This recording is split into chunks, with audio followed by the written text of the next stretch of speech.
é que a ideia do estudo da mediunidade começou a aparecer, a surgir, e as pessoas a se interessar por isso. Uma parte muito importante que Leon Denis apresenta, entre tantas outras, são todas importantes, mas algumas são de caráter mais prático, para o médium, para aquele que participa de trabalhos mediúnicos, para aquele que está interessado nessa área, saber um pouco sobre as leis da comunicação. É muito fácil um médium dar passividade a um espírito, isso não é difícil, não.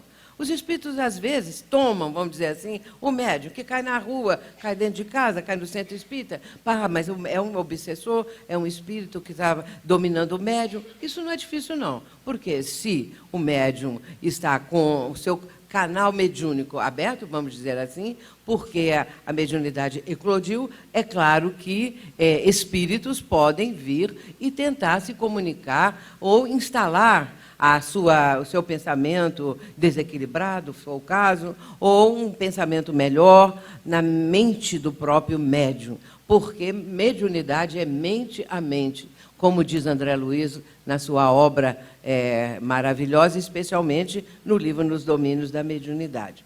Mas existem leis, existe uma necessidade de praticar a mediunidade, mas após o conhecimento. Porque um médium, numa reunião mediúnica, fazendo parte de um grupo que, por exemplo, já possa ter alguma experiência e ele não tem nenhuma, o que ele vai fazer lá? Ele não sabe, não conhece, não sabe concentrar, não tem condições de manter o seu pensamento focado no processo todinho da mediunidade, no propósito da reunião. E, então, fica aquela pessoa ali que não tem conhecimento algum. Acontece que, vamos dizer assim, no início do século XX, para as décadas subsequentes, ainda não havia muito aquela ideia do estudo.